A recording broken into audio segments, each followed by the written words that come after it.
So you're dreaming of working in Japan, but wow, the visa options can feel a little overwhelming, right? Don't worry, you are definitely not alone. We're going to cut right through all that confusion. We'll break down the three main paths to get you there.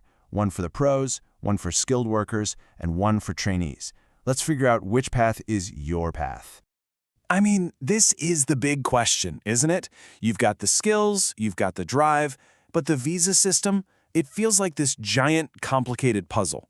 Are you a white-collar professional, an essential skilled worker, or a trainee? Figuring that out is everything because it literally defines your entire journey to Japan. So let's solve that puzzle together. Okay, so here's our game plan. First, we're going to dive into the path for highly skilled professionals. Then we'll check out a newer visa for those ready-to-work specialists that Japan really needs right now.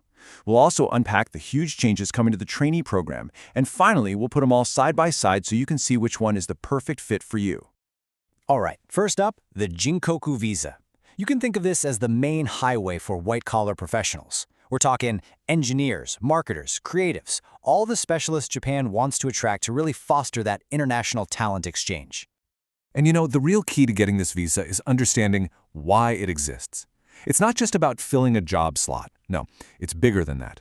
It's about this global exchange of skills and knowledge. And that core idea, it shapes every single requirement we're about to look at. So, what's the deal? How do you actually qualify? Well, the most straightforward path is having a relevant university degree. But hey, don't sweat it if you don't have one. 10+ years of work experience in tech or humanities can get you there, or even 3 years in international services, like translation. The bottom line, the thing they really look at, is that super strong connection between your background and the job you're applying for. And just to be clear, this is strictly for specialized work. No simple labor allowed here. Okay, to make this a little more real, what kind of jobs are we talking about? Think, system engineers, accountants, translators, marketers, designers, you get the idea. These are all jobs that need a very specific, specialized set of skills. And that's exactly what the Gijinkoku visa is all about. Now, let's talk about the long game, because the benefits here are huge. With the Gijinkoku visa, there's no limit on how many times you can renew it. That opens up a really clear path to permanent residency or even to the highly skilled professional visa. And maybe most importantly for a lot of people, you can bring your family, your spouse and kids along with you.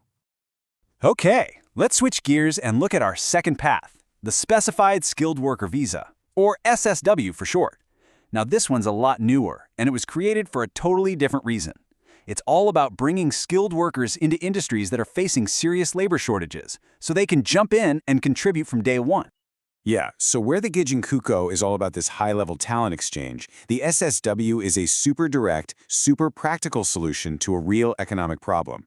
It was rolled out back in 2019 for one specific reason, to help those industries that are just struggling to find enough workers in Japan. And the requirements reflect that. They're very, very practical. Forget about a university degree. For this, you've got to prove your skills with tests. There's one for your specific industry skills and another for your Japanese language ability. It's a really hands-on way to show, yep, I'm ready to work. So what kind of work are we talking about here? Well, think about the really essential sectors, things like caregiving, construction, agriculture, the food service industry.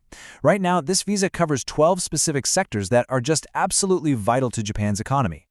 Now, this is important. The SSW system actually has 2 levels or tiers. SSW1 is for skilled workers. It has a 5-year maximum stay, and you can't bring your family. But, and this is a big but, if you level up your skills and qualify for SSW2, the whole game changes. The 5-year limit? Gone. You can renew it indefinitely. And you can bring your family. That makes it a real, viable, long-term path. All right, on to our third and final path. And this one's got the most complicated backstory. We're talking about the trainee system. It's in the middle of this massive transformation, shifting from an idea of international contribution to something more focused on actually nurturing workers. See, the original program, called the Technical Intern Training Program, or TITI, had this very idealistic goal, officially speaking. The idea was all about international contribution.